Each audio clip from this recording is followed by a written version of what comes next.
Bonjour à tous. Prenons un instant aujourd'hui pour lire et méditer un passage du livre du ciel de Luisa Picaretta. Au nom du Père qui m'a créé, du Fils qui m'a sauvé et du Saint-Esprit qui me sanctifie. Amen. Jésus, nous nous immergeons en toi, dans ta divine volonté.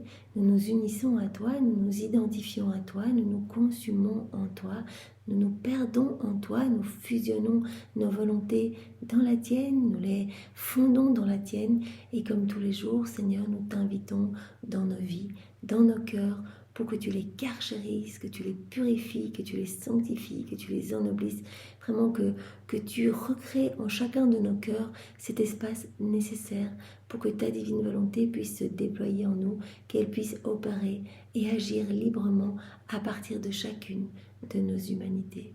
Oui Seigneur, viens continuer ta vie en nous, sers-toi de nos humanités comme d'extension de ta propre humanité, d'extension de toi Seigneur, comme d'humanité de surcroît pour toi Seigneur. Aussi, viens respirer dans nos respirations, viens regarder à travers nos yeux, viens sanctifier toutes nos paroles, tous nos actes, chacun de nos pas, chacun de nos battements de cœur. Oui Seigneur, que tout soit fait pour toi, pour ta gloire, celle de ton Père, celle de l'Esprit Saint, que nos vies puissent être des offrandes éternelles de louange, de bénédiction, d'amour, d'action de gloire au nom de tous, que nous puissions continuellement réparer pour toutes les offenses qui te sont faites, Seigneur, qui sont faites au cœur immaculé de ta maman, que tout soit fait par toi, Jésus, c'est toi qui agis et c'est nous qui t'accompagnons. Que nos actes deviennent tous des actes divins, éternels, des actes t'apportant de la gloire, de la joie, un amour parfait, une adoration parfaite, et que tout soit fait dans ta divine volonté, immergé en toi, Seigneur.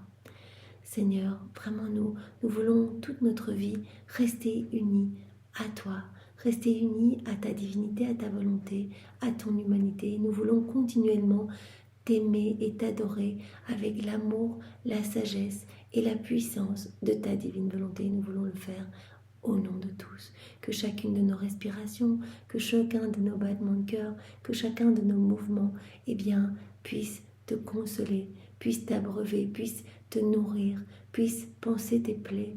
Oui Seigneur, que nos cœurs deviennent pour toi des tabernacles vivants pour ta divine volonté, des petits tabernacles de consolation. Que nous puissions devenir des petites sources de réjouissance, de redonner le sourire, Seigneur. Voilà, nous nous offrons à toi, alors fais de nous ce qui te plaira. Envoie maintenant sur chacun de nous ton Esprit Saint, Seigneur, et viens parler à travers ma bouche et écouter à travers nos oreilles, Seigneur. Viens, Esprit Saint, viens, par la puissante intercession du cœur immaculé de Marie, ton épouse bien-aimée. Viens, Esprit Saint, viens, par la puissante intercession du cœur immaculé de Marie, ton épouse bien-aimée. Viens, Esprit Saint, viens, viens nous toucher, viens nous embraser, viens maintenant nous saisir. Viens, Esprit d'amour, sois l'essence de nos vies, viens, par la puissante intercession du cœur immaculé de Marie, ton épouse bien-aimée. Et Jésus, bien sûr, dispose chacun de nous pour que nous ne passions pas à côté de ce que tu vas nous donner comme trésor aujourd'hui, mais que nous puissions nous en abreuver, nous nourrir de toutes ces bouchées de lumière, les digérer et puis être poussés à les mettre en pratique. C'est toi qui vas nous pousser à t'appeler dans tous nos actes du quotidien, à faire nos rondes, Seigneur. Voilà, que nos vies puissent te plaire, Seigneur, que nos vies puissent te plaire et porter du fruit pour ta gloire, celle de ton Père et celle de l'Esprit Saint. Alors le passage que nous allons voir maintenant est celui du 2 juillet 1931. Nous sommes dans le volume 29 et c'est notre sœur Louisa qui parle. Je faisais ma ronde dans la divine volonté pour suivre ses actes et j'étais arrivée au point où le céleste enfant était en Égypte et sa céleste maman le berçait pour l'endormir tout en confectionnant de ses mains maternelles un petit habit pour le divin enfant. Donc Louisa, elle est toujours en train de faire ses rondes du matin au soir, du soir au matin, ronde dans l'œuvre de la création, ronde dans l'œuvre de la rédemption, ronde dans l'œuvre de la sanctification. Ici, elle a choisi de venir accompagner Maman Marie et Jésus en Égypte, quand Marie est en train de tisser eh bien, un petit vêtement pour l'enfant Jésus, et avec son pied, eh bien, elle le berce voilà, dans son petit berceau. Et Louisa, voilà, comme d'habitude, elle vient placer ses je t'aime partout. Ici, en l'occurrence, eh bien, dans chaque fil qui a servi à tisser l'enfant de Jésus pour que vraiment ces je t'aime puissent après recouvrir tous les jours Jésus, en fait. Elle veut placer ses je t'aime eh bien, voilà, dans ces fils qui tissent ce vêtement. Elle veut également placer son pied sur le pied voilà, sur le pied de Maman Marie, en fait, s'unir à elle pour vraiment bercer Jésus et lui apporter du soulagement, du réconfort et de l'amour au nom de tous les hommes de tous les temps. Je m'unissais à sa maman pour faire courir entre ses doigts et dans le fil « Mais je t'aime, mais je vous aime » à Jésus afin de les tisser dans le petit habit. Et sur le pied de la reine qui balançait le berceau, je plaçais le mien, afin de pouvoir moi aussi le bercer et faire pour Jésus ce que faisait sa maman. Voilà, donc elle s'unit à la Vierge Marie dans tout ce qu'elle fait pour l'offrir à Jésus. Dans la divine volonté, on peut se servir. Donc là, elle vient reprendre tous les actes d'amour de la Vierge Marie. Elle vient rappeler tous les actes d'amour également de Jésus. Elle les fait siens. Elle ajoute ses petits je t'aime et elle les réoffre continuellement au pied bien, de la Majesté suprême pour que ces actes bien, soient renouvelés, soient vraiment rappelés en fait, soient redoublés dans son cœur à elle et puis dans tous les cœurs. C'est alors que le céleste enfant, entre la veille et le sommeil, dit « Mes deux mamans ». Me rappelant cela et ce qui est écrit dans le livre 24, je pensais en moi-même « Voilà que mon cher Jésus répète quand même ces doux mots « Mes deux mamans ». Après la tempête si terrible qui avait dévasté ma pauvre âme comme une averse de grêle, et qui sait combien d'autres fautes j'avais commises, je pensais que Jésus n'aurait plus pour moi ce tendre amour qui lui faisait dire si gentiment « Mes deux mamans ».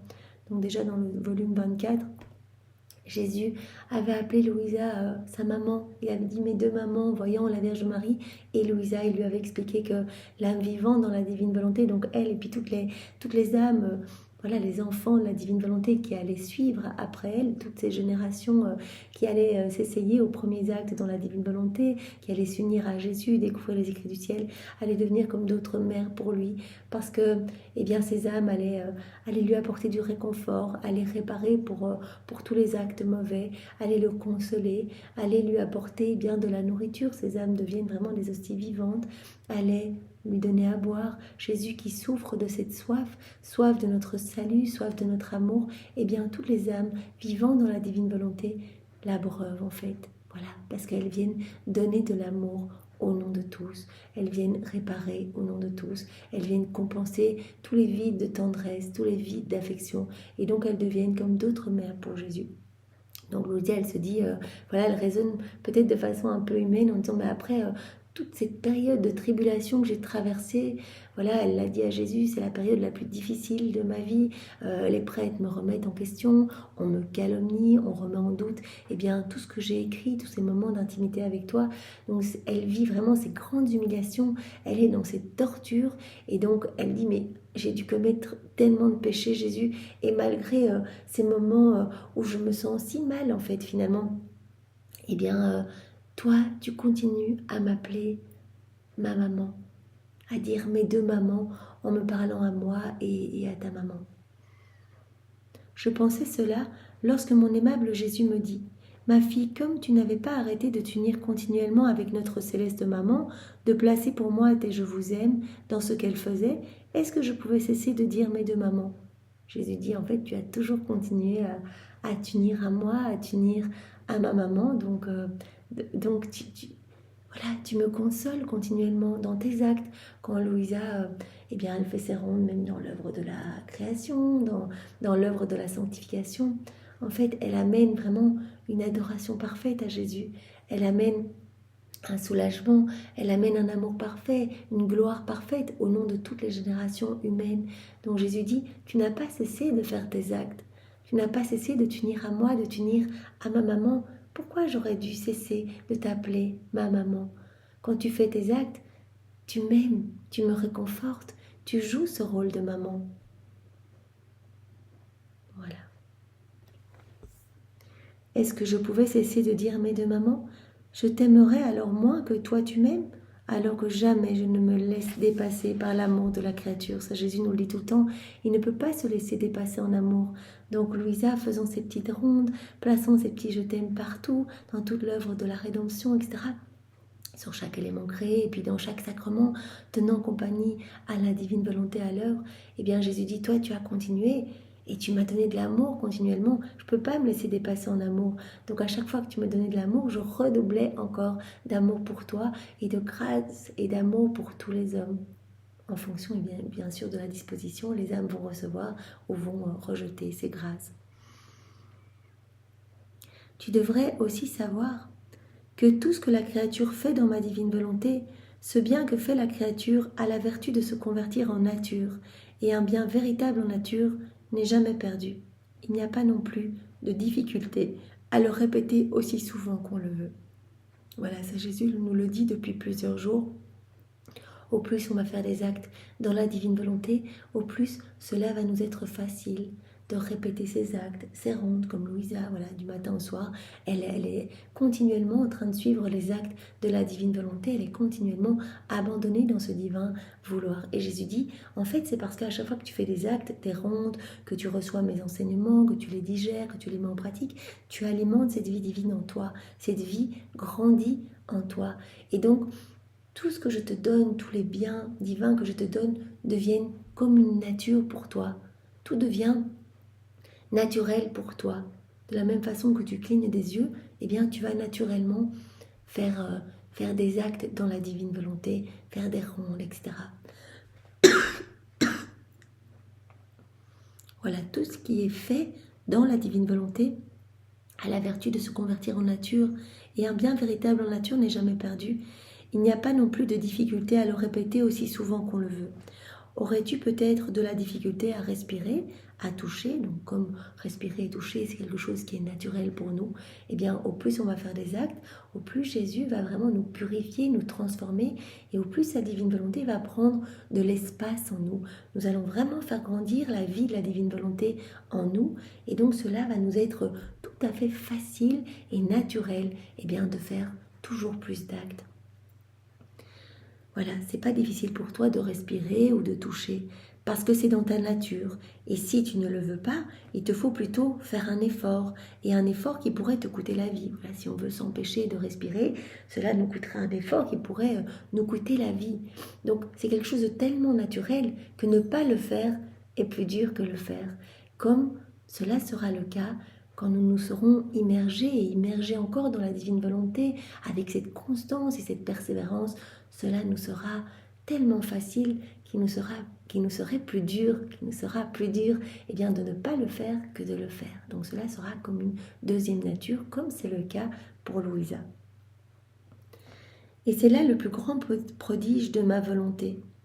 Convertir en nature, par exemple la prière, l'amour, la sainteté, ses connaissances. Donc voilà, naturellement, en dormant, en respirant, en marchant, en regardant, tout deviendra acte divin.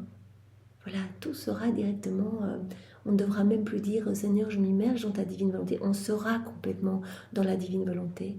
Et notre vie deviendra une prière continuelle, puisque chaque acte fait est une prière. Je prends ce bit dans ta divine volonté, Seigneur. C'est un acte parfait qui va apporter une joie parfaite à la Trinité, une gloire parfaite à la Trinité, qui va apporter une gloire accidentelle aux saints, aux bienheureux, qui va apporter un rafraîchissement aux âmes du purgatoire, un renouvellement, un rafraîchissement à toute la création et des biens à n'en plus finir pour toutes les âmes de toutes les générations. Donc voilà, prendre cet acte, eh bien cet acte est complet. Faire cet acte va être complet, va être parfait. Voilà. Convertir en nature la prière, l'amour, la sainteté, ses connaissances. Et lorsque je vois que la créature s'est placée sous l'autorité de ma volonté, si bien que ma volonté était capable de changer en nature mes biens divins, mes paroles résonnent dans l'âme avec ma puissance créatrice et lui donnent la maternité de nature. Voilà, la maternité de nature. Au plus on va faire des actes, au plus on va devenir comme par nature une autre maman pour Jésus. tout ce qu'on va faire va lui amener de la joie. On marche, on regarde, on nettoie notre maison, on s'occupe de nos enfants, on va travailler, on conduit, etc. Tout va être une offrande d'amour, de réparation, de louange, de bénédiction pour la Trinité. Et on va devenir par nature d'autres mères. Comment alors ne pas répéter ma maman, et ici en l'occurrence mes deux mamans? Ce que je dis est réalité. N'est-il pas vrai que ma maman est ma mère selon l'ordre de la nature et qu'elle est aussi ma mère selon l'ordre divin en vertu de la divine volonté qu'elle possédait? Elle est maman, évidemment, Marie, selon l'ordre humain, mais également selon l'ordre divin. Elle possédait complètement la divine volonté. Depuis la seconde 1 de sa conception jusqu'à son assomption, elle n'a jamais fait usage de sa volonté propre, donc elle l'a offerte dès le départ. Rappelez-vous cette mise à l'épreuve où elle est venue déposer sa volonté propre au pied du trône de l'Éternel. Elle l'a enchaînée là et elle n'en a jamais plus fait usage. Donc totalement offerte, possédant complètement la divine volonté, et c'est cette possession, cette vie divine en elle, eh bien, qui l'a rendue mère sur le plan divin, mais également sur le plan humain, parce qu'elle n'aurait jamais pu devenir la maman du Rédempteur, du Verbe incarné, eh bien, si elle n'avait pas été complètement immergée dans la divine volonté. Jésus nous l'a dit tellement de fois, je n'aurais pas pu m'incarner dans le sein d'une maman remplie de sa volonté humaine, etc., remplie de vices, de passions. Donc il me fallait, eh bien, ce sein tout pur. J'ai retrouvé en ma maman, eh bien, les délices du ciel, puisqu'à chaque acte fait dans la divine volonté, c'est la même chose pour nous, eh bien, quelque chose se crée dans notre âme. Donc vraiment, notre âme devient de plus en plus belle. Jésus parle vraiment d'un palais céleste, d'une habitation qui lui sert de repos. Eh bien, en la Vierge Marie, chaque acte, bien sûr, qu'elle a fait, chaque respiration, chaque soupir, etc., crée un soleil infini, éternel. Donc elle était remplie de cette lumière et ces rayons débordés de partout, dans tous les cœurs, des grâces à n'en plus finir pour toutes les âmes de toutes les générations. Et donc Jésus a pu trouver vraiment en sa maman, eh bien, les joies du ciel, en fait, toutes les béatitudes du ciel, les bonheurs célestes, etc. Si elle n'avait pas possédé mon vouloir, elle n'aurait pu être ma maman, ni dans l'ordre humain, ni dans l'ordre divin. Combien de choses ma volonté est-elle capable de faire dans la créature qui se laisse dominer par elle? Jésus, voilà, nous pointe bien vraiment les miracles qui s'opèrent quand on se plonge dans la divine volonté. Que de choses ma divine volonté va faire dans votre âme. Ma volonté sait comment faire descendre l'ordre divin dans l'humain. C'est le tout qui va s'enclore dans le néant. C'est l'ordre divin qui va s'enclore, eh bien, dans l'humain et convertir en nature l'ordre divin. Donc, faire que l'ordre divin qui va s'enclore dans l'humain va devenir une nature pour l'âme, eh bien, qui va s'exercer à faire ses actes dans la divine volonté et qui va demander ce don tous les jours à Jésus. La divine volonté sait accomplir des prodiges capables de stupéfier le ciel et la terre. Laisse-toi dominer par ma volonté et je ferai résonner en toi mes douces paroles, ma chère maman, que mon fiat garde pour moi sur la terre. Donc si nous voulons devenir d'autres mamans pour Jésus, eh bien vraiment abandonnons-nous entre ses mains, accueillons tout comme venant de ses mains divines. Soyons dans cette constance, cette persévérance et vraiment laissons... Voilà, comme Jésus le disait ici, le tout s'enclore dans notre néant et notre néant se perdre dans le tout. Laissons-nous remplir de cette splendeur divine qui va vraiment se déployer et déborder de notre humanité. Après quoi je suivais le divin fiat dans la création et je me disais, je veux entrer dans le soleil et le vider de l'amour que Dieu y a mis par amour pour les créatures, et sur les ailes de sa lumière, le rapporter à mon Créateur en échange de mon amour. Donc voilà, elle se dit, je vais aller chercher tout l'amour que Dieu a placé dans les éléments de la création pour le faire mien et l'offrir en échange de mon amour, comme si c'était le mien en fait. Jésus a dit, tu peux le faire, puisque dans la divine volonté tout appartient. Viens reprendre tout cet amour que je déposais dans le soleil, dans la création des plantes, etc., dans l'immensité des cieux. Rappelle tout cet amour, fais le tien et offre-nous tout. Viens tout déposer aux pieds de la Trinité. Je veux également vider le vent pour lui rapporter l'impétuosité, les gémissements et la domination de l'amour, afin de régner sur le divin cœur, pour apporter le royaume de la divine volonté sur la terre. Donc, elle prend tout l'amour voilà, qu'elle trouve partout dans la création, elle rappelle cet amour, elle vient l'offrir au pied de la Trinité et elle demande en même temps, en faisant cette offrande, elle demande que vienne s'établir sur la terre le royaume de la divine volonté. Louisa, c'est ce qu'elle fait toute la journée. Elle demande que ce royaume si saint vienne s'établir. Voilà, tout lui sert de matériel de base pour accélérer la venue du royaume. Voilà, dans chaque goutte de pluie, elle dit Seigneur, que ta volonté soit faite sur la terre comme au ciel. Je te demande que ton royaume vienne s'établir ici-bas. Elle place toutes les paroles du Notre Père sur chaque élément de la création. Elle place son amour, ses louanges, ses bénédictions. Elle répond à l'amour de Dieu présent partout puisque tout est manifestation de l'amour divin. Et donc en faisant cela, elle apaise la justice divine et alors Dieu est contraint, se voit vraiment touché et donne plus rapidement son royaume, le fait descendre plus rapidement sur la terre.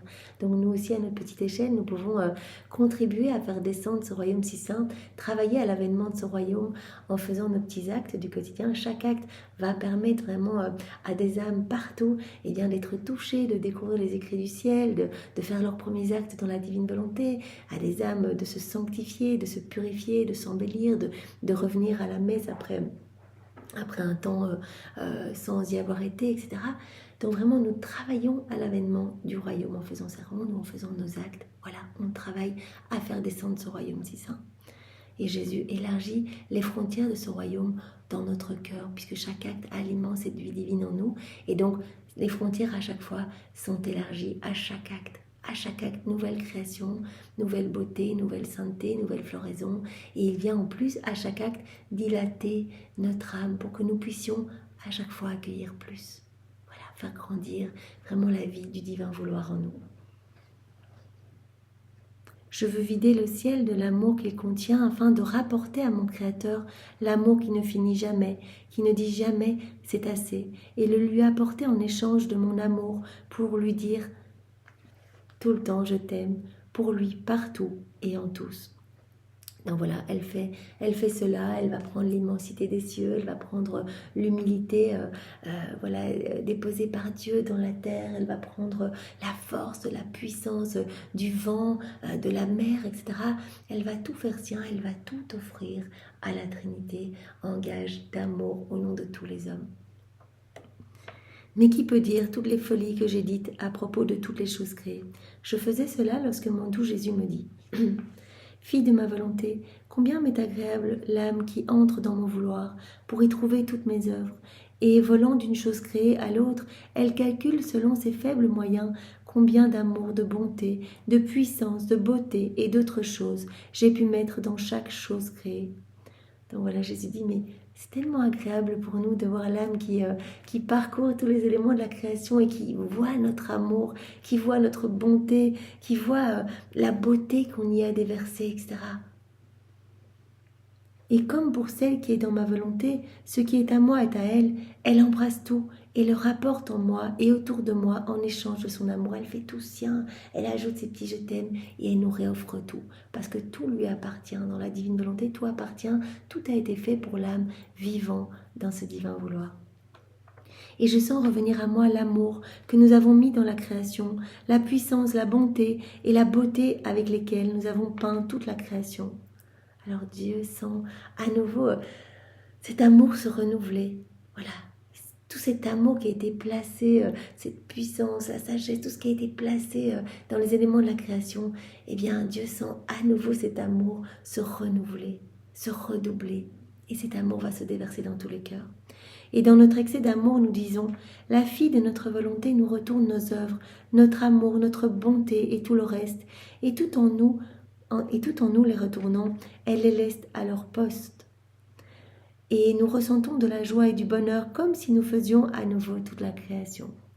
Voilà, bien que tout reste à sa place, l'âme vivante dans la divine volonté vient vraiment rappeler tout cet amour présent partout et ajouter sa petite touche personnelle de je t'aime, d'amour et tout offrir à la Trinité sans redoubler cet amour, sans se renouveler cet amour qui est sorti bien de son sein paternel pour tout créer par amour pour l'homme.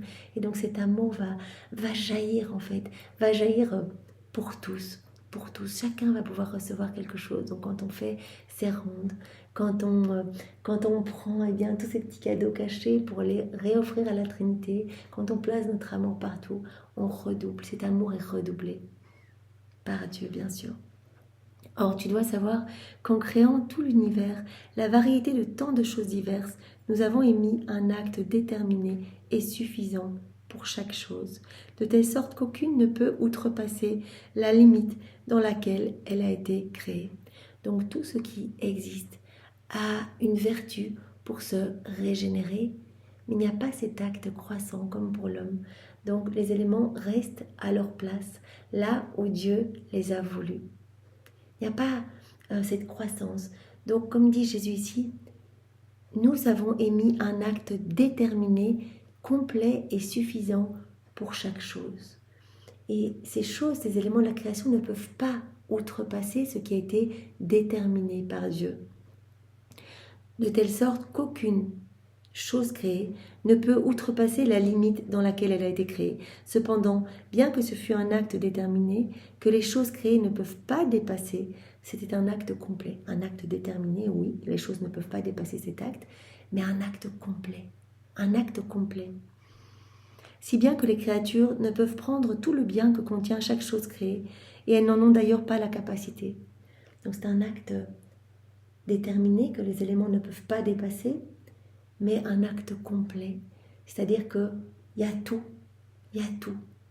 Et donc les créatures peuvent se servir, mais n'ont même pas la capacité de tout prendre.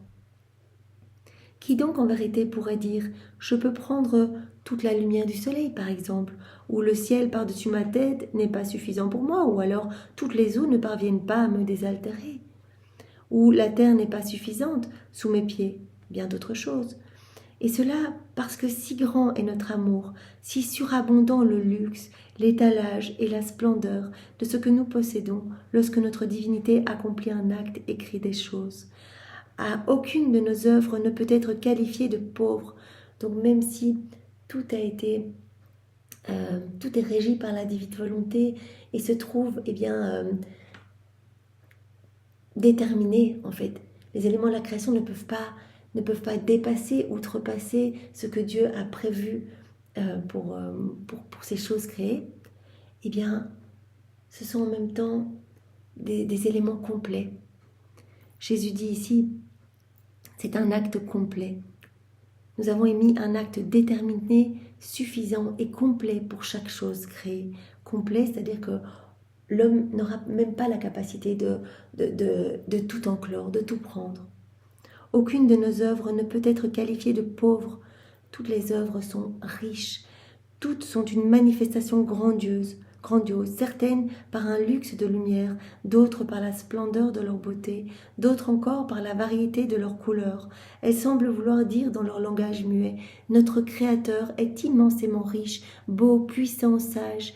Et nous toutes, par conséquent, telles des œuvres dignes de lui, nous faisons un étalage de ce luxe dans la fonction que Dieu nous a donnée. Fonction pour chaque chose créée, elle se trouve vraiment dans cet acte déterminé mais complet. Elle reflète vraiment la richesse de Dieu, la splendeur de Dieu, l'immensité de Dieu, la puissance de Dieu. Chaque élément va être régi par la divine volonté qui va cacher en ces éléments une qualité divine, un attribut divin. Nous faisons un étalage de ce luxe dans la fonction que Dieu nous a donnée.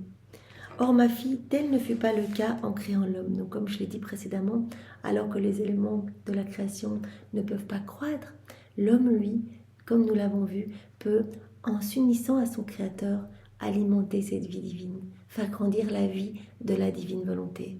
C'est ce que Jésus va nous dire ici. Or, ma fille, tel ne fut pas le cas en créant l'homme. Nous n'avons pas mis en lui un acte déterminé. Pas la même chose donc pour la création où Dieu a placé un acte déterminé. Ou pour les anges, il y a un acte déterminé pour les anges. Donc ils ne peuvent pas croître. Ils sont vraiment dans le ciel et ils sont assignés à cette place que Dieu a voulu pour eux. Nous n'avons pas placé en l'homme un acte déterminé, mais un acte toujours en croissance. Notre amour ne voulait pas dire à l'homme que c'est assez.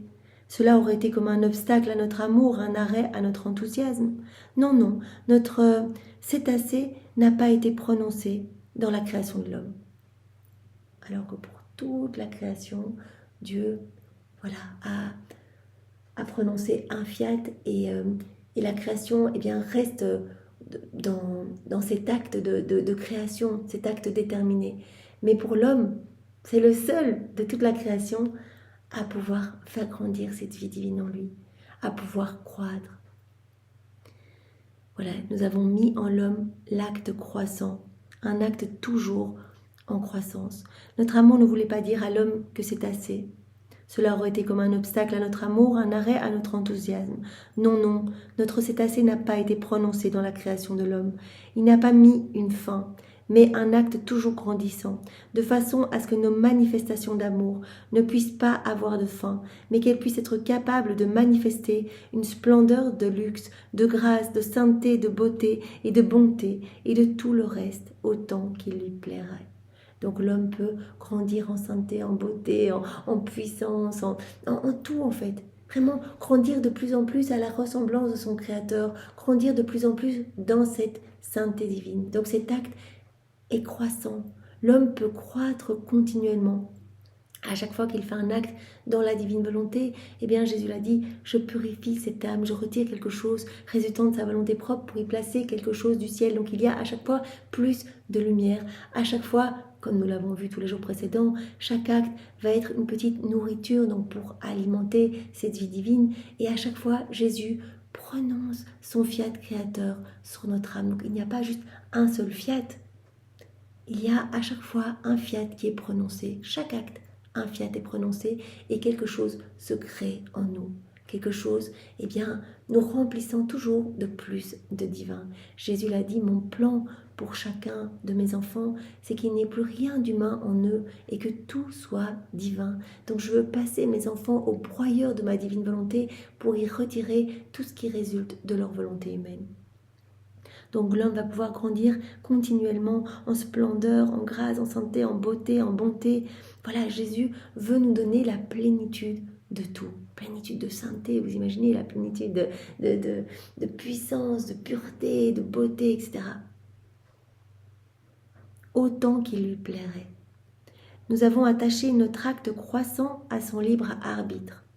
Donc ça c'est important. L'acte croissant, c'est un acte de Dieu, mais qui est assujetti au libre arbitre de l'homme, qui est assujetti à l'homme. L'homme doit faire sien cet acte croissant.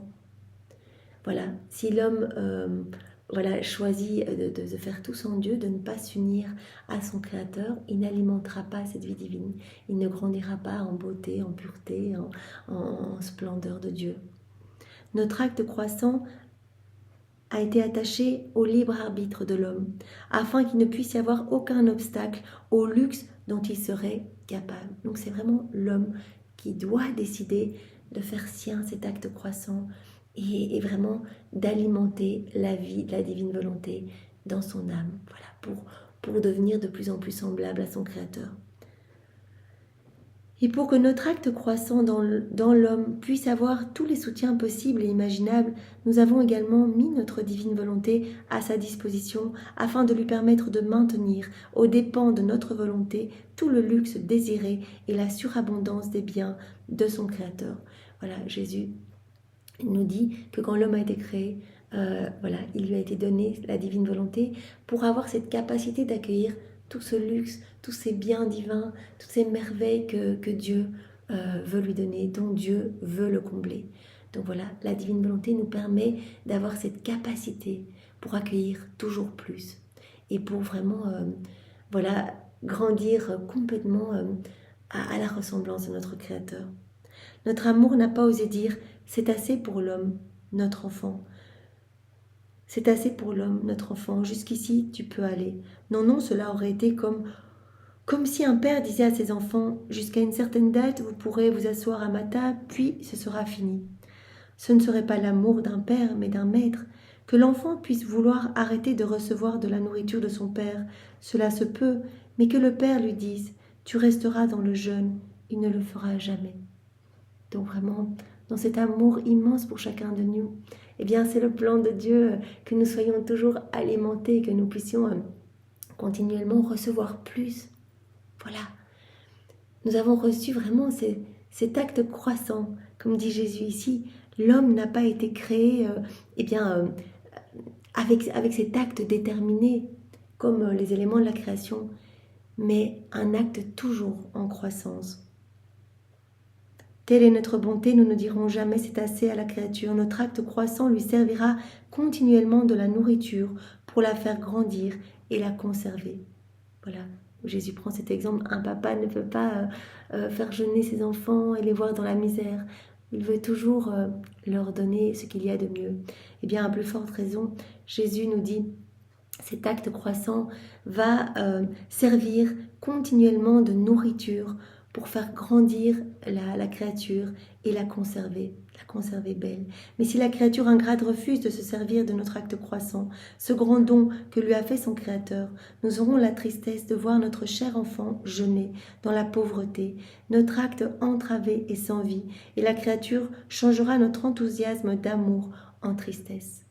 Donc, nous avons la liberté de faire nôtre cet acte croissant et d'être continuellement alimenté et puis de faire grandir cette vie divine, cette vie de beauté, de sainteté en nous, etc.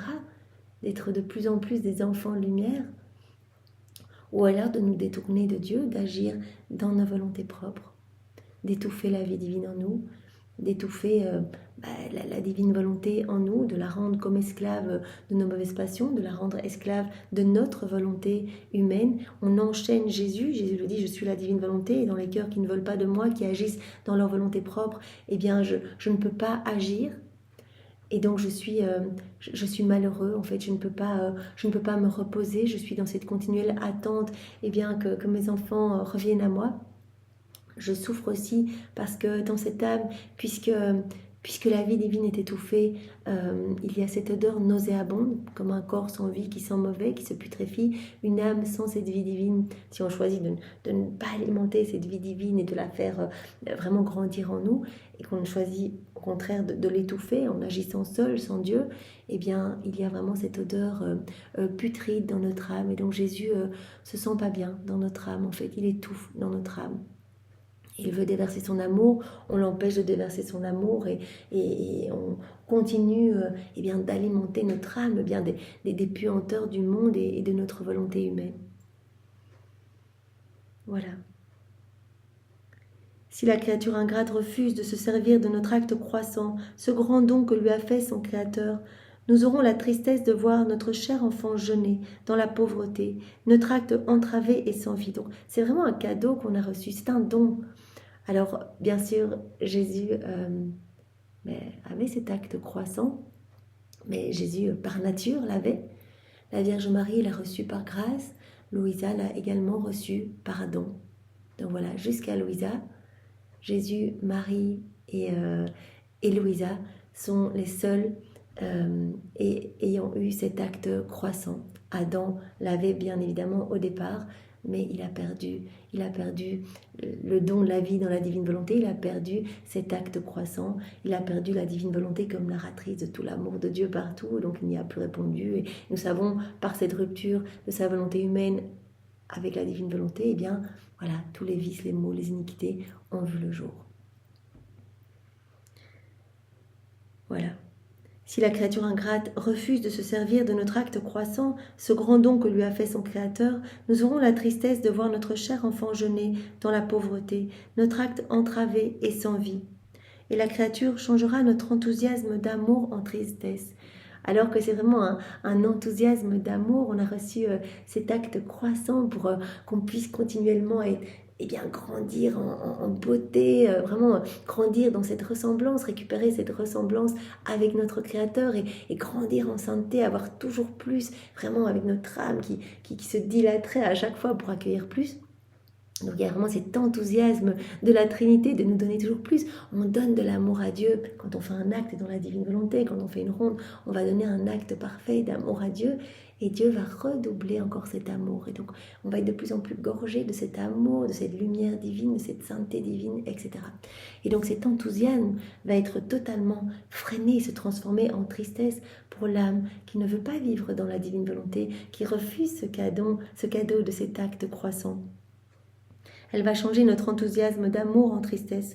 Par conséquent, si tu veux que notre acte croissant puisse avoir la vie en toi, ne sors jamais de notre divine volonté. Voilà, si on veut que cet acte croissant puisse vraiment avoir toute sa vie en nous, restons unis à Jésus et continuons à faire nos petits actes, à faire nos rondes, à nous alimenter de tous ces enseignements que Jésus nous donne à travers les écrits du ciel. Ne sors jamais de notre divine volonté qui veillera jalousement à te faire toujours, toujours grandir. Donc c'est tellement beau, on a la chance de pouvoir être de plus en plus beau en fait. Voilà, de se gorger de plus en plus de lumière et d'amour. Jésus nous veut pur amour, nous veut pure lumière. Et il a toujours quelque chose de nouveau à nous donner. C'est ça qui est magnifique, c'est que c'est toujours quelque chose de nouveau qu'il va nous donner. Alors voilà, restons vraiment collés à Jésus, unis à Jésus, identifiés à Jésus pour que nous puissions continuellement faire grandir la vie du divin vouloir en nous et vraiment accueillir ce don de cet acte croissant et que cet acte croissant puisse vraiment avoir sa vie en nous. Parce que Jésus nous dit, ma divine volonté sera comme une sentinelle pour toi et veillera jalousement à te faire toujours grandir. Merci Seigneur. Vraiment, nous désirons nous unir à toi continuellement. Aide-nous à te plaire en toute situation, à être gracieux à tes yeux et à être comme d'autres toi sur la terre. Merci Seigneur, sois loué, béni et glorifié au nom de tous. Au nom du Père et du Fils et du Saint-Esprit. Amen. Soyez tous bénis. Au revoir.